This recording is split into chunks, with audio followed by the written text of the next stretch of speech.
Let's head to the voicemail of Truth and Reason.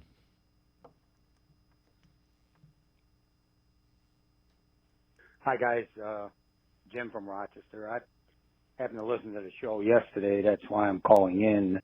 Very good show, I might add. But at the end, you made a statement that Jim would like the Browns to win the Super Bowl.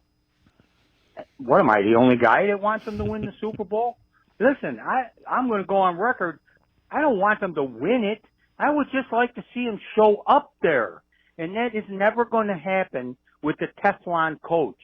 All you guys do during the course of a program is make excuses for this guy. The 4 quarterbacks, the 2 pick sixes. You remember when Gregg Williams took over? He took over. He was a tough coach, hard-nosed, which helps to keep you focused. He won 6 games. 6 games with the same team that our guy had, who was 0-31 or 1-31. Hey, you always remember, 45-14. See you now. All right, Jim. Appreciate the call as always. Gregg Williams was actually 5-3 when he took over for the Browns, and as you look at one of the things that we've said, he's 22-34. That's a .393 win percentage in his time as a head coach. That's a hard pass. And again, I love Gregg Williams. Don't get me wrong.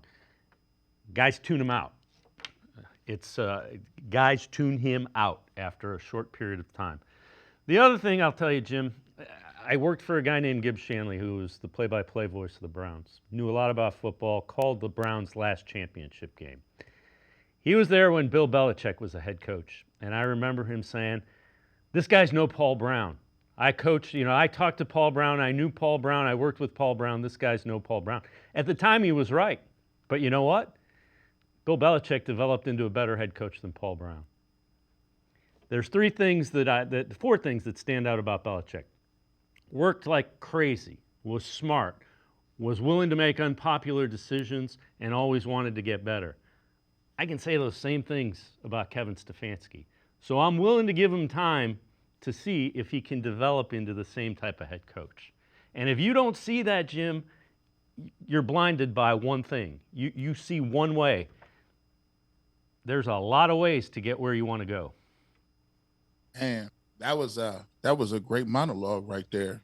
Like, that's right. Like, I'm like, man, there's more than one ways to get it done. I think sometimes everybody has their day. Like you said, Paul Brown had his time. Bill Belichick had his time. They had 2 different ways of looking at things, right? And Kevin Stefanski has a different way of looking at things as well. I think we are to a point where we're kind of we've been beat down a lot, and sometimes I just did a podcast as well talking about how we have to get back to the point where we all don't have to agree, but we can also be unified in one goal in one direction, and that is we want to see the Cleveland Browns win. Sometimes I turn on the radio and I turn on the television and I have to ask myself, I don't know if I'm in Cincinnati, Pittsburgh, or Baltimore or Cleveland. I don't know. I mean, it's okay to give people props and okay to celebrate people for their talents in other places. But at some point in time, why can't we get unified under a team that made the playoffs last year? Why can't we unify and rally our base under with a coach that's won the coach of the year twice? Why can't we unify and solidify our base around a guy like Myles Garrett, who is the defensive player of the year and all-time sack leader? Right now, we're living in a time where we don't know it yet, but it's a golden age for the Cleveland Browns, so to speak. I don't know very many people that are the type of people that Nick Chubb and Amari Cooper are. I don't know the type of talent that we have, like a Denzel Ward and a Myles Garrett, that are generational talents. I don't know, a group of individuals that have a guy like Jim Schwartz being there as well. And I'm going to say this too. I don't know a group of people in the ownership group that is willing to spend money hand over fist. I just watched the whole offseason where the Cavs won't go over the luxury tax. They're like, no. And it's Dan Gilbert we talking about. It's like, we are not going in the second tier of this apron. We talk about the Dolans all the time, not going far enough about going to solidify people. That has them spend money hand over fist. They rip contracts up and convert them to signing bonuses to make sure our window stays open. So for us, we can continue to live in the era of the woe is me and to count the names of the jerseys on the back and talk about Hugh Jackson and all this other stuff. Or you can actually wake up, wipe the sleep out of your eyes, and look at the roster and look at the organization and say, you know what? We done came a long way.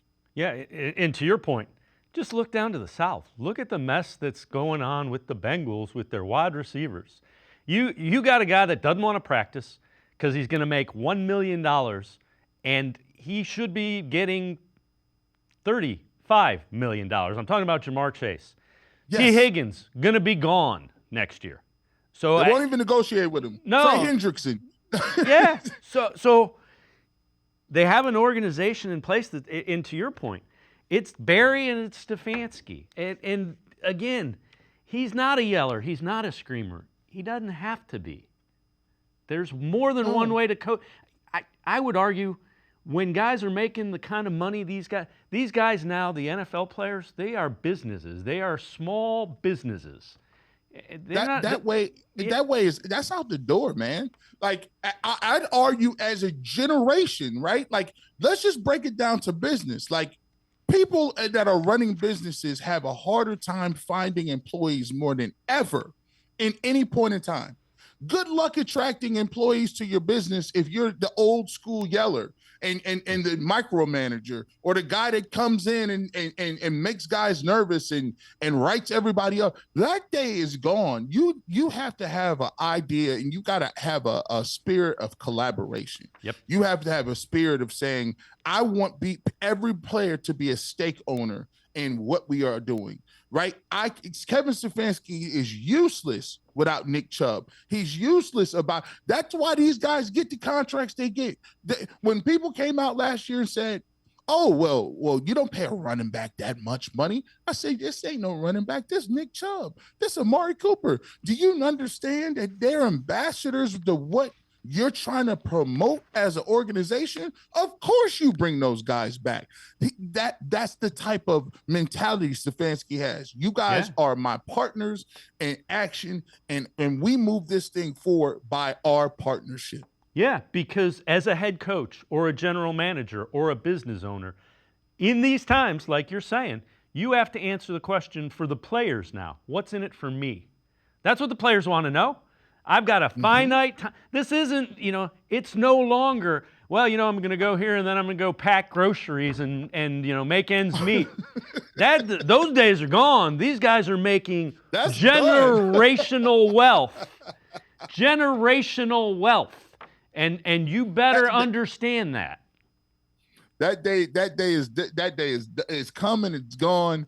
And the smart coaches and the smart general managers understand that. And, hopefully what'll translate to a lot of fans is sometimes the wins and losses are behind the changes.